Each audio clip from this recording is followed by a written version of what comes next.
Selamat pagi Ibu, Bapak. Pagi. Nah, perkenalkan Ibu, saya Perawat Isneni. Jadi saya yang bertugas untuk memberikan penyuluhan pada pagi hari ini kepada Bapak N. Nah, penyuluhan ini bertujuan untuk mengetahui nih tindakan apa yang dapat kita lakukan apabila pasien itu mengalami demam pada pasien meningitis seperti Bapak N ini ya Ibu. Penyuluhan ini sekitar 20 menit. Apakah Ibu bersedia Ibu? Bersedia ya Bu. Jadi hari ini kita akan membahas tentang pengertian, tanda dan gejala, penyebab, komplikasi dan juga tindakan yang dapat kita lakukan. Saya mulai saja ya Ibu. Nah, di sini jadi saya ada leaflet ya Ibu dengan judul kompres dingin untuk menurunkan demam pada meningitis. Nah, jadi sebelum kita mulai lebih lanjut, kita harus tahu dulu nih apa sih meningitis itu. Mungkin Ibu juga belum tahu ya Ibu. Nah, jadi di sini sudah saya tertulis meningitis itu peradangan yang terjadi pada selaput otak. Nah, jadi otak kita itu ada selaputnya Ibu. Nah, selaputnya ini mengalami peradangan yang disebabkan oleh bakteri, virus maupun oleh jamur. Nah, untuk tanda gejalanya sendiri itu seperti Bapak ini Ibu. Yang pertama demam dan juga sakit kepala. Jadi apabila Ibu menemukan Bapak ini udah mengeluh demam dan juga sakit kepala, apalagi kejang-kejang, nah Ibu bisa langsung bawanya ke rumah sakit. Itu sebagai tanda gejala awal dari meningitis. Yang kedua, penurunan tingkat kesadaran. Jadi bisa aja Bapak ini waktu diajak ngobrol tiba-tiba tidak berespon gitu Bu. Lalu kejang, mual, muntah. Nah, ini terjadi karena peningkatan pada tekanan intrakarnial. Jadi peningkatan pada otak, aliran otaknya Ibu ya. Lalu ada kaku leher dan juga ruam pada kulit. Ruam pada kulit ini biasanya ditemukan pada kulit Bapak N ini merah-merah seperti itu ya Ibu.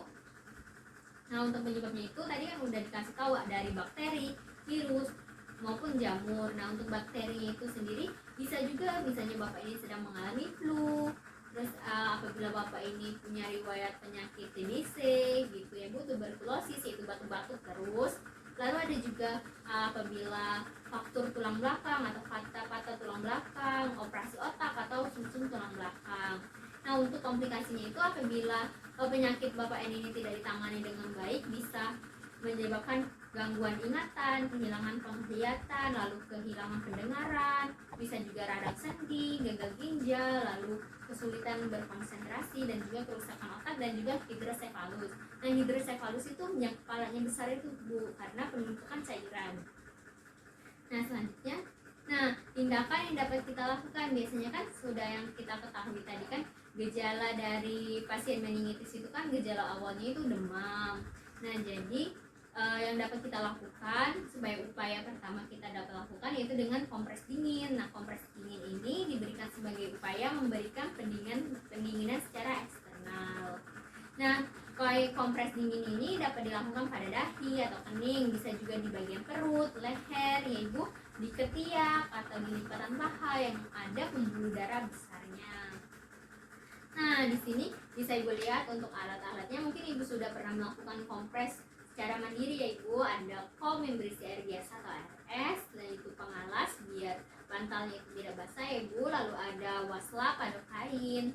Nah, untuk tata laksana itu kita dapat pertama kita dapat memasukkan waslapnya itu ke dalam baknya itu ya Bu. Lalu kita keringkan, lalu kita letakkan pada daerah seperti dahi yang sudah saya sebutkan tadi ya Ibu.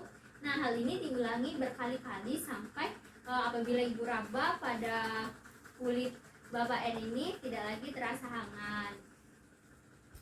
Nah, ini Bu, ada catatan kecil. Jadi meningitis ini ya, meningitis yang tidak dapat ditangani dengan baik itu dapat membahayakan kesehatan dan juga menimbulkan komplikasi kesehatan. Komplikasi tadi yang sudah saya jelaskan tadi seperti gangguan penglihatan, hidrosefalus, gagal ginjal dan juga shock ya Bu. Nah, dari sudah yang saya jelaskan tadi, apakah Ibu ada pertanyaan Bu? Tidak ada ya Bu. Untuk Bapak? Tidak ada juga ya Pak?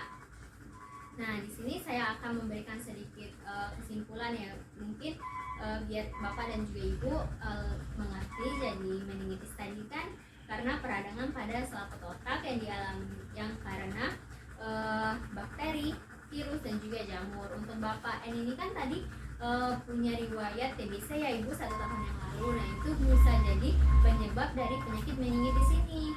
Lalu untuk tanda gejalanya tadi, untuk gejala awal itu ada demam dan juga sakit kepala. Jadi apabila udah mulai mengeluhkan demam, sakit kepala, apalagi mulai kejang, itu langsung segera bawa ke rumah sakit agar segera diobati.